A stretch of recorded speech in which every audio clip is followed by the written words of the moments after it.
صلی اللہ تعالیٰ علیہ وآلہ وسلم کے دربار گوہربار میں ہدیہ عقیدت پیش کرنے کے بعد محترم و محتشم سامعین کرام، السلام علیکم ورحمۃ اللہ وبرکاتہ۔ ایمان، اسلام، ہمارے مذہب کے کچھ عقائد و نظریات ایسے ہیں کہ جو ہمارے مذہب کی بنیاد ہیں۔ ان عقائد و نظریات کو ماننا، تسلیم کرنا ہر مسلمان پر لازم ہے۔ ان میں سے ایک عقیدہ جو ہمارے مذہب کی بنیاد اور اساس ہے، جس عقیدے پر دین اسلام کی عمارت آج تک کھڑی ہے، وہ عقیدہ ختم نبوت ہے۔ عقیدہ ختم نبوت کیا ہے؟ کہ رسول پاک صلی اللہ علیہ وآلہ وسلم آپ کی بعثت نبوت کے بعد، آپ کے اعلان نبوت کے بعد کوئی نیا نبی نہیں آ سکتا۔ رسول پاک صلی اللہ علیہ وآلہ وسلم بعثت کے اعتبار سے آخری پیغمبر ہیں۔ کچھ لوگ یہ بھی ذہن میں وسوسہ ڈال دیتے ہیں کہ رسول پاک صلی اللہ علیہ وسلم نے خود ارشاد فرمایا کہ عنقریب قیامت کے قرب میں حضرت عیسیٰ علیہ السلام تشریف لائیں گے۔ تو کچھ یہ بھی مسلمانوں کے ذہنوں میں ڈالا جاتا ہے کہ جب حضرت عیسیٰ علیہ السلام آئیں گے، وہ بھی تو پیغمبر ہیں، تو ختم نبوت کی یہ تعریف ازبر کر لیں کہ رسول پاک صلی اللہ علیہ وآلہ وسلم کی نبوت کے بعد، اعلان نبوت کے بعد کوئی نیا نبی نہیں آ سکتا۔ عیسیٰ علیہ السلام یہ نئے نبی نہیں ہیں، بلکہ یہ اپنا دور مکمل کر چکے ہیں، اور یہ جب حضور علیہ السلام کی امت میں جلوہ گر ہوں گے، بحیثیت پیغمبر نہیں، بحیثیت امت مصطفیٰ میں آئیں گے، اور اسی طرح اپنا کلمہ نہیں پڑھیں گے، بلکہ رسول پاک صلی اللہ علیہ وسلم کا کلمہ پڑھیں گے۔ اپنی شریعت پر عمل نہیں کریں گے، بلکہ رسول پاک صلی اللہ علیہ وسلم کی شریعت پر عمل کریں گے۔ اسی طرح یہ بات یاد رکھیں کہ جیسے رسول پاک صلی اللہ علیہ وسلم کو نبی ماننا ضروری ہے، اسی طرح رسول پاک صلی اللہ علیہ وآلہ وسلم کو آخری نبی ماننا بھی ضروری ہے۔ کچھ مرزئی لوگ ہمارے مسلمان نوجوانوں کے ذہنوں کو خراب کرنے کی کوشش کرتے ہیں، اور وہ یہ حربہ اختیار کرتے ہیں کہ جناب ہم بھی رسول پاک کو نبی مانتے ہیں۔ وہ کہتے ہیں کہ ہم بھی رسول پاک صلی اللہ علیہ وسلم کو نبی مانتے ہیں۔ یہ بات یاد رکھیں کہ رسول پاک صلی اللہ علیہ وسلم کو فقط نبی ماننا ضروری نہیں، بلکہ نبوت کے ساتھ ساتھ رسول پاک کو آخری نبی ماننا بھی ضروری ہے۔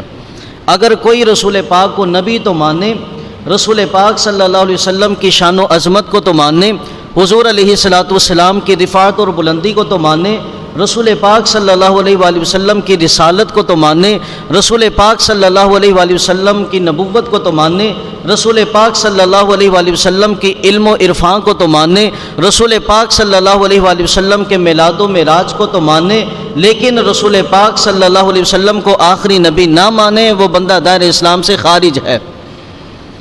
کیونکہ جیسے رسول پاک کو نبی ماننا ضروری ہے، اسی طرح رسول پاک کو آخری نبی ماننا بھی ضروری ہے۔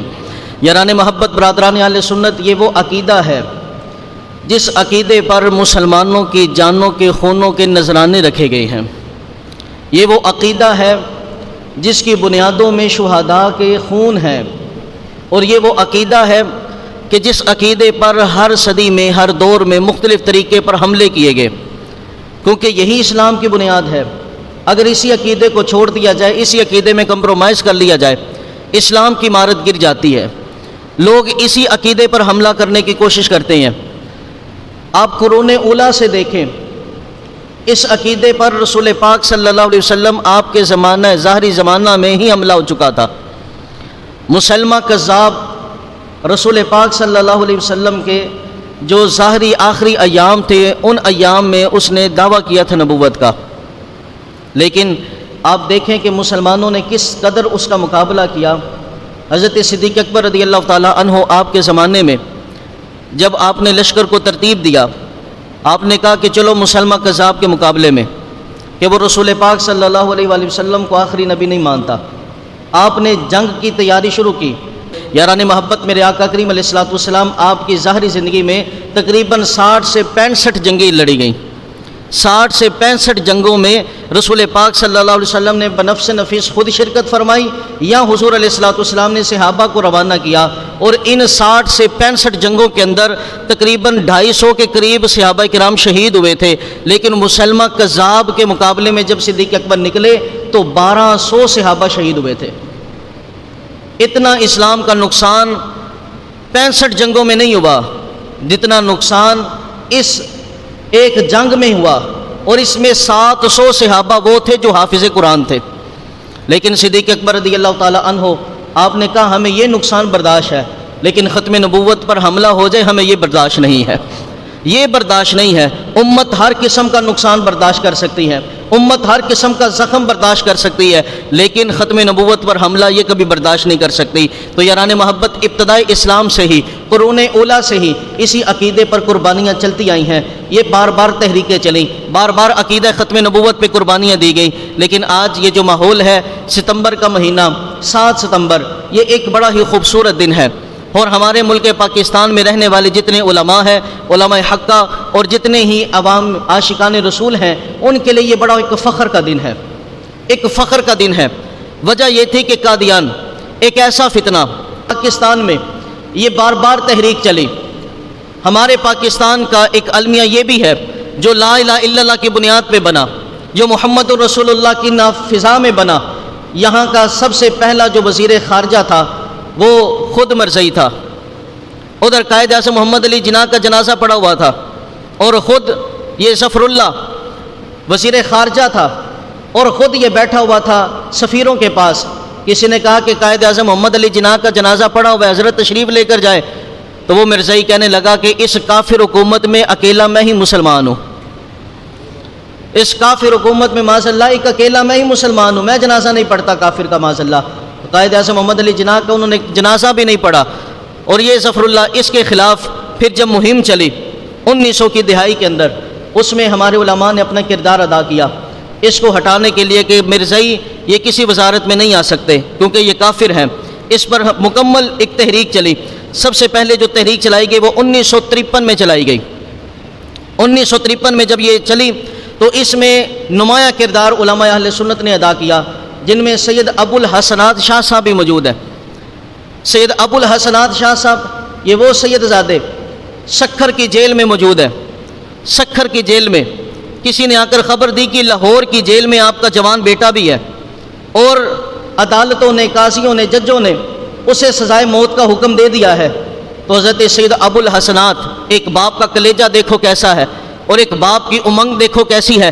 حضرت سید ابو الحسنات شاہ صاحب رحمۃ اللہ تعالی علیہ، آپ اللہ کی بارگاہ میں ہاتھ اٹھا کر عرض کرنے لگے، اے میرے مالک تیرا شکر ہے کہ تو نے میرا معمولی سا ہدیہ قبول کر لیا ہے۔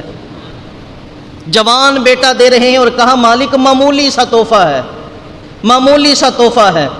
تو جناب ہم 1000 روپے اللہ کی راہ میں خرچ کر دے تو 100 قسم کی تصویریں بناتے ہیں کہ لوگوں کو پتہ چلے، لیکن حضرت سید ابو الحسنات شاہ صاحب کتنی بڑی قربانی دے رہے ہیں اور کہتے ہیں مالک تیری بارگاہ میں تو یہ ایک ادنا سا تحفہ ہے، ایک ادنا سا تحفہ تیری بارگاہ میں پیش کر رہا ہوں۔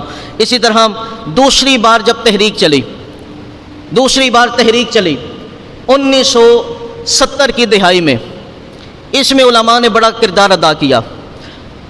1970 کی دہائی میں جب یہ تحریک چلی تو پھر یہ ایک آواز اٹھائی گئی کہ مرزائیوں کو سرکاری سطح پر کافر قرار دیا جائے۔ جب یہ رسول پاک صلی اللہ علیہ وسلم کی نبوت کو نہیں مانتے تو اس دوران جب لوگوں کے پاس جواب نہیں بن پڑتا تو کیا ہوتا ہے کہ جناب مولویوں کو اٹھا لو، جیلوں میں ڈال دو، ان کو تختہ دار پہ لے جاؤ۔ لیکن انہیں کیا پتا تھا یہ عقیدہ ختم نبوت کا ترانہ تو وہ ترانہ ہے، زندہ رہیں تو پھر بھی پڑھتے ہیں، مر جائیں تو پھر بھی پڑھتے ہیں۔ عقیدہ ختم نبوت کا ترانہ تو وہ ترانہ ہے، گھر میں ہو تو پھر بھی پڑھتے ہیں، بازار میں ہو تو پھر بھی پڑھتے ہیں۔ عقیدہ ختم نبوت کا ترانہ تو وہ ترانہ ہے، در میں ہو تو پھر بھی پڑھتے ہیں، سردار چڑھ جائیں تو پھر بھی پڑھتے ہیں۔ عقیدہ ختم نبوت پر جناب والا لاہور میں ایک تاریخ ساز احتجاج ہو رہا تھا، ادھر سے آواز آتی ہے کہ جناب ان کو گھر میں بھیجا جائے، اگر یہ گھروں کو نہیں جاتے تو ان پر گولیاں برسائی جائیں، سیدھے فائر مارے گئے۔ اور تحریک ختم نبوت کے شہداء کی تاریخ آج بھی اٹھا کر دیکھ لو، کسی کسی کی پیٹھ پر گولی نہیں لگی تھی، جس کے بھی گولی لگی اس کی چھاتی پہ لگی۔ سب مسلمانوں نے اپنی چھاتیاں چوڑی کی اور کہا کہ یمامہ کی تاریخ کو آج ہم پھر سے رقم کریں گے۔ 10,000 مسلمانوں نے قربانیاں دی۔ اس دوران ایک ایسا بھی مال روڈ پہ ایک واقعہ رونما ہوا، ادھر سے گولیاں چل رہی تھیں، ادھر ہجوم عاشقاں آگے بڑھ رہا تھا، نوجوان گرتے جا رہے تھے، صفیں آگے بڑھتی جا رہی تھیں، گولیوں کے سامنے مسلمان اپنے سینوں کو چوڑا کرتے جا رہے تھے۔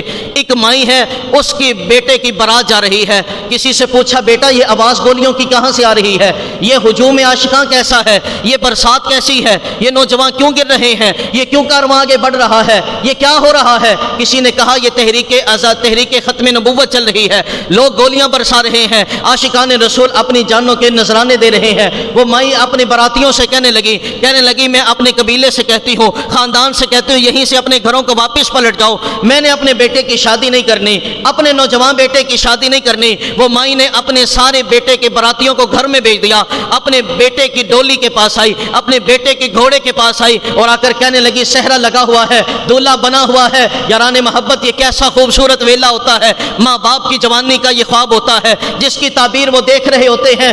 اس دوران وہ بڑی مائی اپنے بیٹے کے پاس آئی اور کہنے لگی بیٹا میں نے تجھے اس لیے جوان نہ کیا تھا کہ تجھے صحرا سجاؤں گی، ایک شریعت کا حکم آ گیا، صحرا سجایا گیا، لیکن اصل میں دودھ تجھے اس لیے پلایا تھا، تجھے جوان اس لیے کیا تھا کہ جب بھی میرے رسول کی عزت کی بات ہے تو پہرے دار بن جائے گا، تو پہرے دار بن جائے گا۔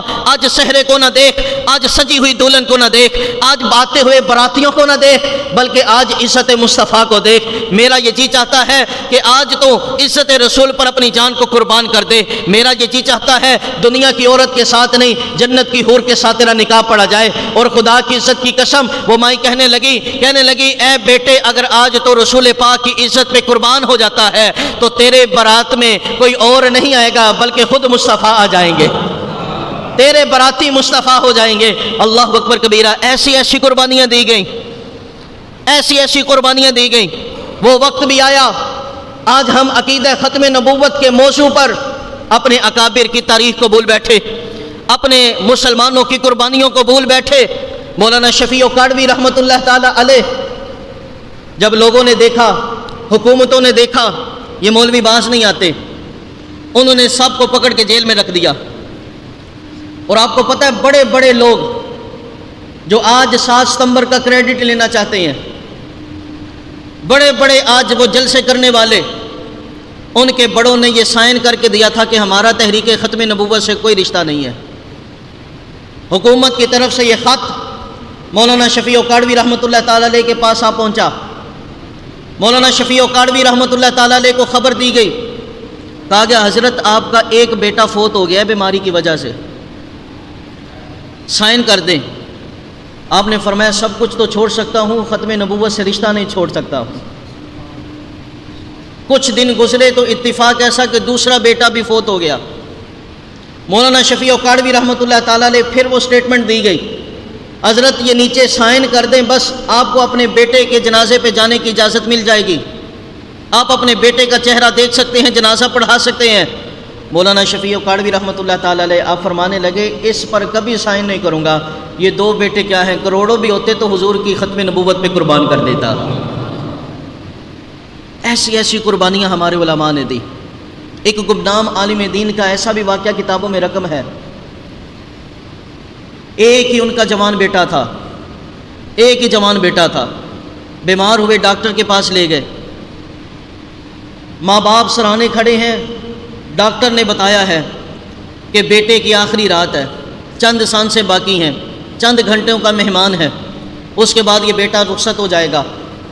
اب وہ بزرگ عالم دین اپنے جوان بیٹے کو لے کر گھر کی جانب بڑھ کر آئے، گھر میں آئے، بستر پر لٹایا، اپنی بیوی کی گود میں بیٹے کا سر رکھا، پاس سرہانے بیٹھ گئے، باتیں ہو رہی تھیں، انتظار ہو رہا تھا، دل چاہ رہا تھا کہ رات لمبی ہی ہو جائے، بیٹے کو دیکھتا رہوں، اس کی سانسیں چلتی رہیں، گھنٹے لمبے ہی ہو جائیں کہ بیٹے کو دیکھتا رہوں۔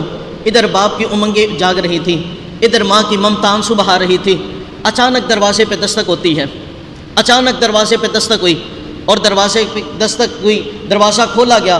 جب مولانا نے دروازہ کھولا تو سامنے ایک سفید داڑھی والے باریش بزرگ کھڑے ہیں، آنکھوں سے آنسو جھلک رہے ہیں اور اللہ اکبر سسکیاں بندھی ہوئی ہیں۔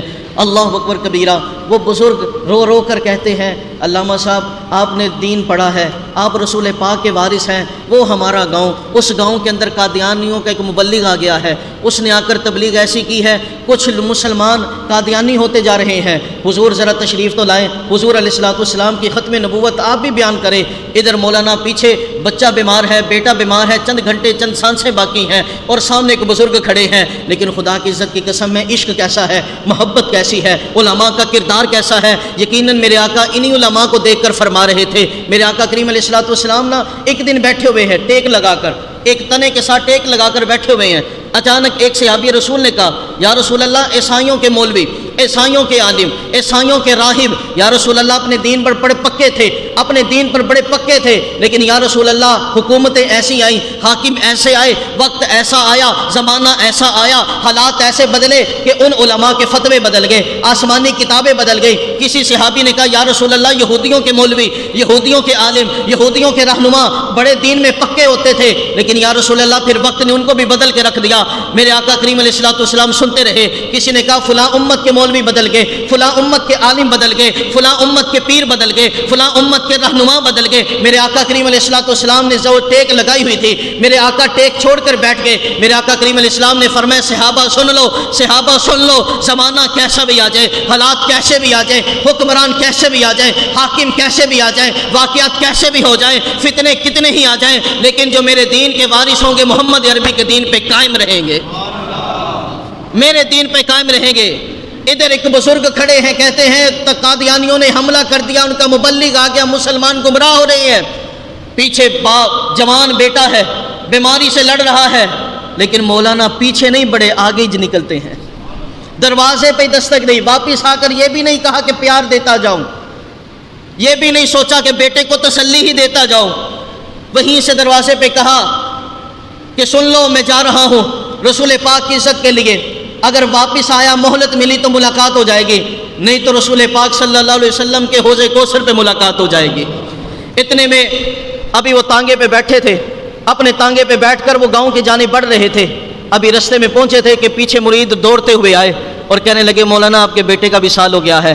آپ نے فرمایا جاؤ اس کو غسل دو، کفن دو اور اس کو دفن کر دو۔ کہا حضرت ایک ہی بیٹا ہے، جنازہ تو پڑھ لیں۔ تاریخ سا جملہ آپ نے ارشاد فرمایا، کہنے لگے بیٹے کا جنازہ پڑھنا فرض کفایہ ہے، جنازہ پڑھنا فرض کفایہ ہے، اگر ساری بستی میں ایک بھی پڑھ لے تو سب کو ثواب ملتا ہے، فرض کفایہ ہے، لیکن رسول پاک کی عزت پر پہرا دینا یہ فرض عین ہے۔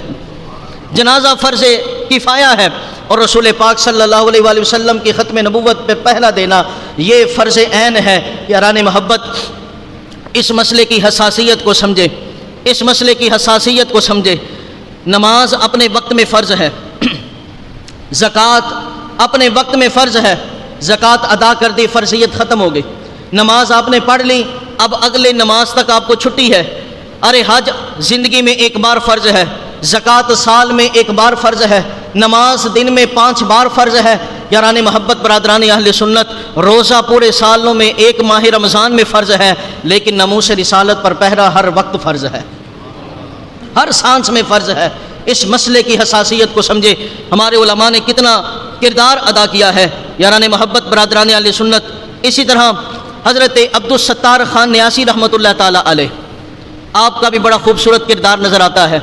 جب 1953 کی تحریک ختم نبوت چلی، اس دور میں حضرت عبدالستار خان نیاسی رحمۃ اللہ تعالیٰ علیہ، آپ اس کے روح رواں تھے۔ مسجد وزیر خان، اس کو آپ نے مرکز بنایا۔ حضرت عبدالستار خان نیاسی رحمۃ اللہ تعالیٰ علیہ، المختصر آپ کو جب گرفتار کیا گیا تو آپ سے کسی صحافی نے پوچھا تھا حضرت آپ کی کتنی عمر ہے، آپ کی کتنی زندگی کے ایام ہیں، کتنے مہینے کتنے سال ہو گئے؟ حضرت عبدالستار خان نیاسی رحمۃ اللہ تعالیٰ علیہ بڑا خوبصورت جواب دیا۔ آپ نے کہا میری زندگی کے 6 دن اور 7 راتیں ہیں، میری عمر 6 دن اور 7 راتیں ہیں۔ صحافی کہنے لگا حضرت سفید بال آپ کے ہو گئے، جوانی سے بڑھاپے کی طرف آ گئے، یہ کیا جواب؟ 6 دن اور 7 راتیں؟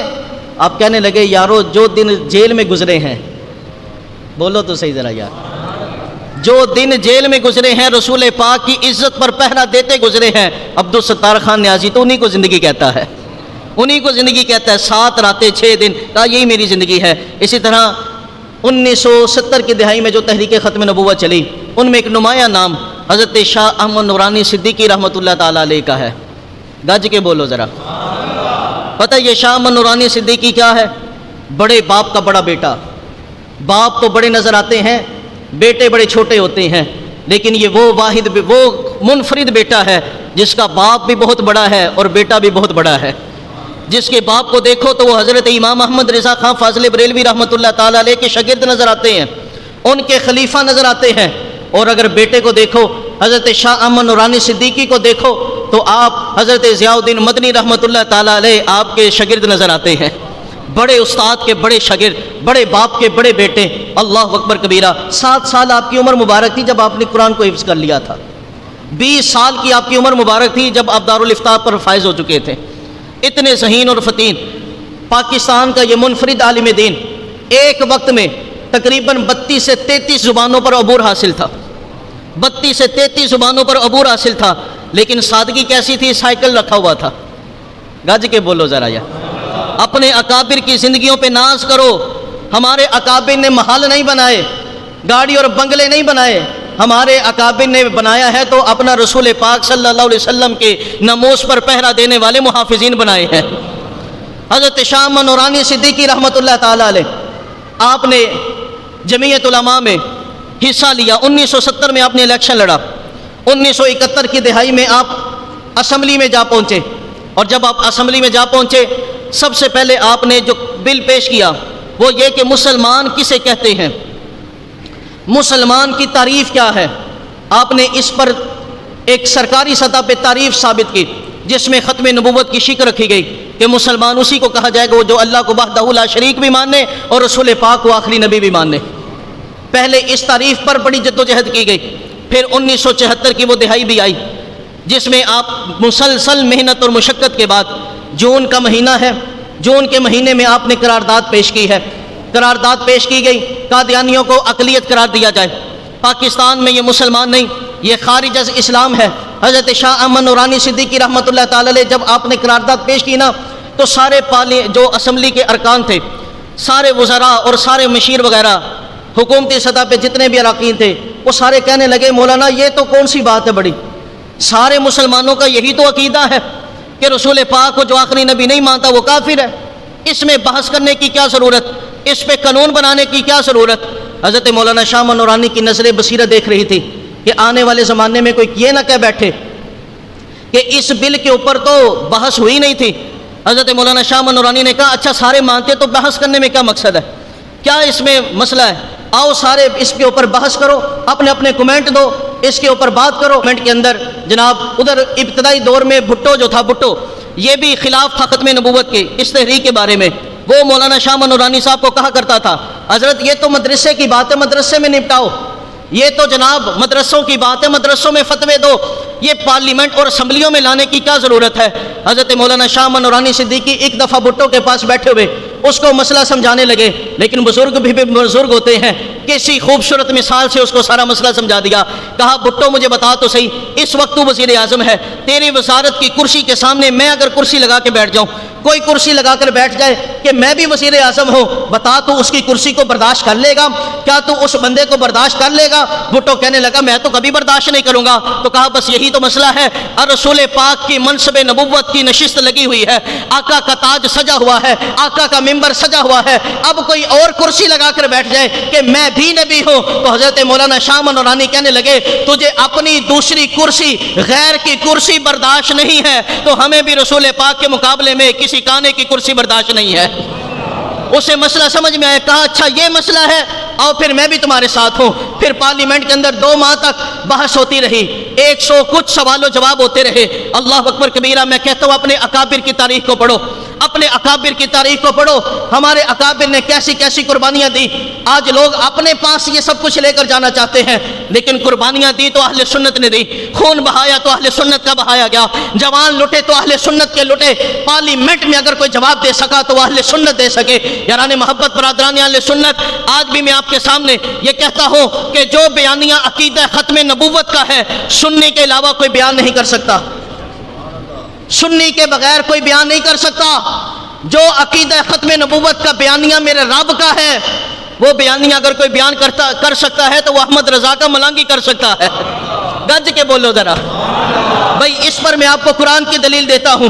اللہ جل وعلا نے، یہ بڑی مشہور آیہ کریمہ ہے، سب سے پہلے جو جلسہ ہوا عالم ارواح کے اندر، آپ نے سنا ہوگا وہ میلاد کا جلسہ ہوا تھا، آقا کی آمد کا جلسہ ہوا تھا، لیکن میں کہتا ہوں وہ میلاد کا جلسہ بھی تھا، وہ ختم نبوت کا جلسہ بھی تھا۔ اللہ کا قرآن کہتا ہے، تیسرا سپارہ سورہ آل عمران، تیسرے پارے کی آخری رکوع کی پہلی آیہ کریمہ، فرمایا وَإِذْ أَخَذَ اللَّهُ مِيثَاقَ النَّبِيِّينَ لَمَا آتَيْتُكُم مِّن كِتَابٍ وَحِكْمَةٍ، فرمایا اے نبیو، اے رسولو، جب دنیا میں بھیجوں گا تمہیں کتاب بھی دوں گا، حکمت بھی دوں گا، ساری دنیا کی دولتیں اور نعمتیں بھی دوں گا، لیکن یاد رکھنا ثُمَّ جَاءَكُمْ رَسُولٌ۔ بھئی قرآن ہے، قرآن ہے، ذرا گج کے بولو۔ ثُمَّ جَاءَكُمْ رَسُولٌ، پھر تمہارے بعد ایک رسول آئے گا۔ بھئی یہ جاء کیا ہے؟ جاء میں میلاد مصطفیٰ ہے، جاء میں کیا ہے؟ ولادت مصطفیٰ ہے، جاء میں کیا ہے؟ آمد مصطفیٰ ہے، جاء میں کیا ہے؟ بعثت مصطفیٰ ہے۔ اور رسول، اس کے اوپر جو دو تنوینیں ہیں نا، یہ جو دو پیش ہیں، اس کا مطلب ہے ایک رسول آئے گا، ایک سے زیادہ نہیں آئے گا، ایک رسول آئے گا۔ پتہ چلا میرا رب جب ختم نبوت کو بیان کرتا ہے تو بس ختم نبوت نہیں، ساتھ میں میلاد بھی بیان کرتا ہے۔ اور سارے مسلک چھان کے دیکھ لو، اس صدی میں بھی، اس دور میں بھی جو میلاد بھی بیان کرے اور ختم نبوت بھی بیان کرے، اسے اہل سنت و جماعت کہتے ہیں۔ نعرہ تکبیر، نعرہ رسالت، تاجدار ختم نبوت۔ ہمارا بیانیہ عقیدہ ختم نبوت پہ وہی ہے جو خدا کا بیانیہ ہے۔ یاران محبت، برادران اہل سنت، اسی طرح شاہ امن نورانی صدیقی رحمۃ اللہ تعالی علیہ، میں کہتا ہوں اپنے اکابر کی تاریخ کو یاد کرو، جس دور پہ نازاں تھی دنیا، اب ہم وہ زمانہ بھول گئے، دنیا کی کہانی یاد رہی پر اپنا فسانہ بھول گئے، منہ دیکھ لیا ہے آئینے میں پر داغ نہ دیکھے سینے میں، دنیا کو جگانا یاد رہا، خود ہوش میں آنا بھول گئے۔ دنیا کی کہانی تو ہمیں یاد رہی پر اپنا فسانہ ہم بھول گئے۔ شاہ امن نورانی صدیقی رحمۃ اللہ تعالیٰ علیہ، آپ کے سوالوں کے بعد جب وہ جواب نہ دے سکا تو حضرت شاہ امن نورانی صاحب کے سامنے پھر اس نے تحذیر الناس پڑھی، تحذیر الناس پڑھی، قاسم ننوتوی کی، پاس مفتی محمود بھی بیٹھا تھا، وہی مفتی محمود جناب جو کہتا تھا کہ ہم پاکستان بنانے کے گناہ میں شامل نہیں، ہم تو پاکستان، جس کے بڑے کہتے تھے کہ ہم پاکستان کی پے بھی نہیں بننے دیں گے، وہی مفتی محمود پاس بیٹھا تھا۔ ہم نے اگر اپنے اکابر کو یاد رکھا ہوتا تو یہ ڈیزل جیسی مصیبت کبھی بھی امت کے گلے میں نہ پڑتی۔ اگر ہم نے اپنے اکابر کو یاد رکھا ہوتا تو ہم کبھی بھی اپنے ان اکابرین امت کو نہ بھولے ہوتے۔